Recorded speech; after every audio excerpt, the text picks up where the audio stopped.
윤석열의 12.3 불법 계엄 선포의 여파로 한국이 지난해 글로벌 민주주의 성숙도 평가에서 역대 최악의 성적표를 받았습니다. 네, 글로벌 순위는 10개 단위나 추락했고 국가 분류도 최상위 국가군인 완전한 민주주의 범주에서 결함 있는 민주주의로 곤두박질을 쳤다고 하는데요.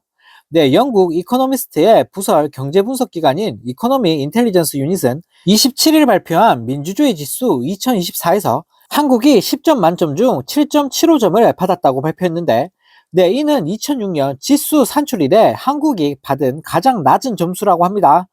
네, 정신 나간 윤석열 때문에 한 해 만에 한국의 평가 점수가 0.34점 이상 떨어진 건데, 네, 이렇게 점수가 갑자기 0.34점 이상 떨어진 국가는 167개국 중 8개국밖에 없다고 하는데요. 네, 그 결과 순위도 22위를 기록했던 2023년보다 10개 단위나 떨어져 32위로 추락해 버렸다고 합니다.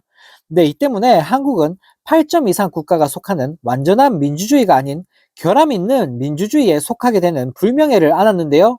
네, 이처럼 총체적 민주주의 쇠락의 원인은 당연히 무식한 윤석열의 불법 계엄 사태였다고 합니다.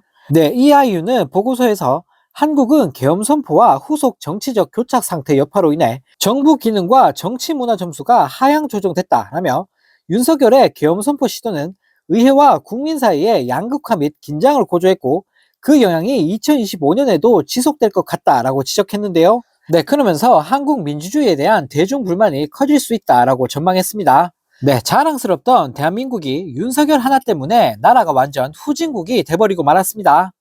네, 이런 가운데 주호영, 나경원 등 국진당 의원 76명이 윤석열 탄핵 심판 과정의 절차적인 하자 등을 주장하며 헌재에 탄원서를 제출하면서 국민들을 열받게 만들고 있습니다.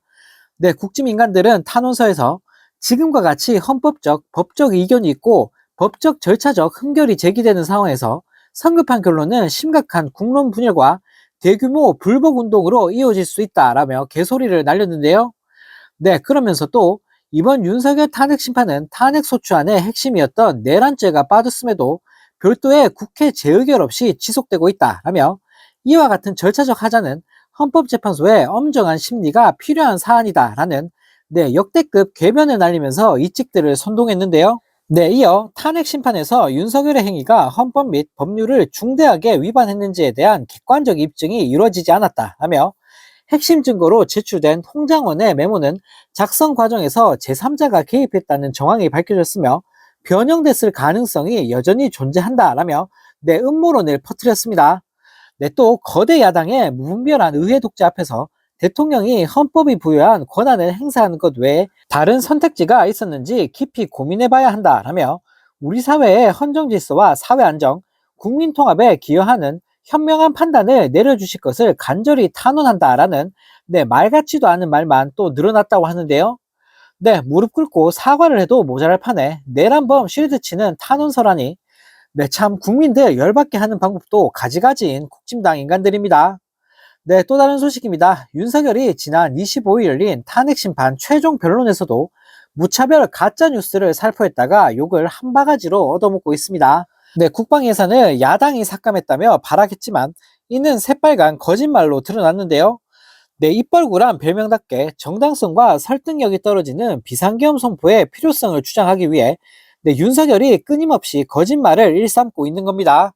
네, 27일 조용진 방위사업청 대변인은 국방부 정례브리핑에서 야당이 특정한 국방 예산을 삭감해서 우리 킬체인이 큰 어려움을 겪게 됐다는 말이 진실인지 거짓인지에 대해 윤석열 최종 변론 시 언급된 사업에 대한 예산 삭감은 국방위 차원에서 국방재정 여건과 사업 추진 환경 등을 고려하여 확정된 사안이라고 밝혔습니다. 네, 이어 조 대변인은 야당이 예산을 삭감했다는 말이 맞는 말이냐라는 질문에 국방위 차원에서 결정된 것이라고 답했고, 이어 야당이 삭감한 게 아니라 여야가 다 함께 있는 국방위에서 서로 의견을 모아서 삭감했다는 것이 맞는 말이냐라는 질문에 그렇다라고 답을 했는데요. 네, 한마디로 윤석열의 주장은 그냥 개소리라는 겁니다.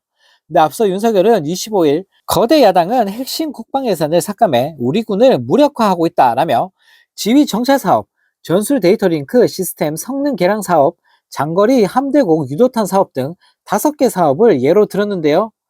하지만 해당 사업들에 대한 국회 국방위원회의 예산소위원회 심사 자료와 예결위원회, 소위원회 심사 자료를 살펴본 결과 야당 단독이 아닌 여야 합의로 예산이 삭감됐고, 네, 심지어 일부 예산의 경우에는 윤석열 정부가 삭감액을 오히려 제시하기도 했던 것으로 드러났는데요. 네, 정말 끝까지 국민들한테 사기나 치고 있는 윤석열을 보고 있으니, 네, 정말 뭐 이런 인간이 다 있나 싶습니다.